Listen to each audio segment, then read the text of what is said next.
Hello everyone, welcome to my kitchen.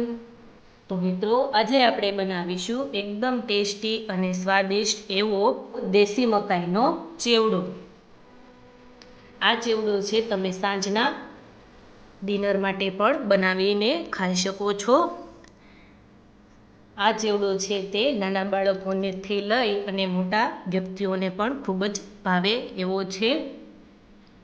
તો મિત્રો, આ રેસીપી એન્ડ સુધી જરૂરથી જોજો, સ્કીપ બિલકુલ પણ નહીં કરતા. તો ચાલો તેના માટેની પહેલાં સામગ્રી જોઈ લઈએ. મિત્રો, તમે જોઈ શકો છો કે મેં અહીંયા સફેદ કલરની દેશી મકાઈ લીધેલી છે.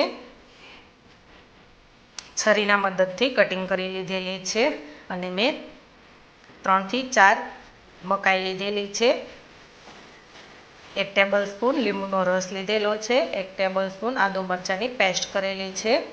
7 નંગ જેટલા મેં લીમડાના પાન લીધેલા છે. તો ચાલો બનાવવાનું શરૂ કરીશું.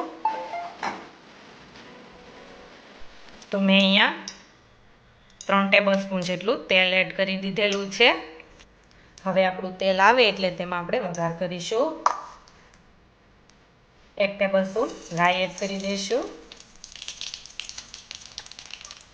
1 ટેબલ સ્પૂન ધાણા જીરું એડ કરી દઈશું. 1/2 ટીસ્પૂન હિંગ એડ કરી દઈશું. લીમડાના પાન લીધેલા છે તે એડ કરી દઈશું. આદુ મરચાંની પેસ્ટ એડ કરી દઈશું. 1 ટેબલ સ્પૂન હળદર પાવડર એડ કરી દઈશું. મિક્સ કરી લઈશું. હવે જે આપણે મકાઈ લીધેલી છે તે એડ કરી દઈશું. મિક્સ કરી લઈશું.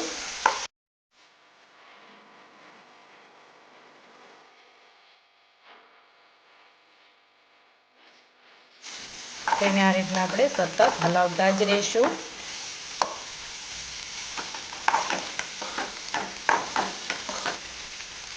હવે 2 મિનિટ સુધી આપણે આ ડીશ છે તે ઢાંકી દઈશું. 2 મિનિટ થઈ ગઈ છે તો આપણે ડીશ લઈ લઈશું.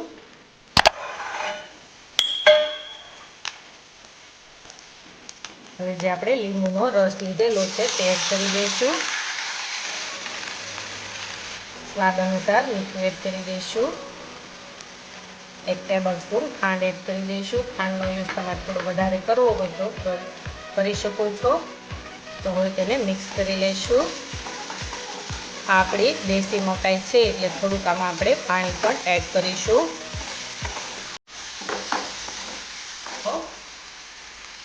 અહીંયા 5 ટેબલ સ્પૂન જેટલું પાણી એડ કરી દઈશું. હવે મિક્સ કરી લઈશું.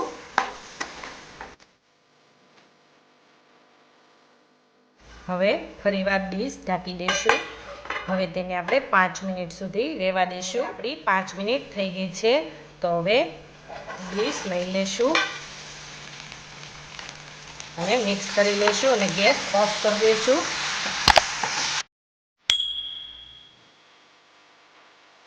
હવે આપણે નીચે ઉતારી લઈશું. તો હવે ઉપરથી આપણે ધાણા એડ કરી દઈશું.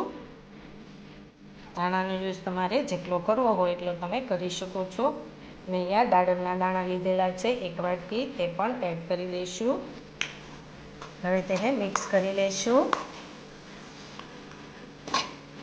મિત્રો, બન્યો છે ને એકદમ સરસ અને ટેસ્ટી આપણો મકાઈનો ચેવડો. તો હવે તેને આપણે એક બાઉલમાં લઈ લઈશું.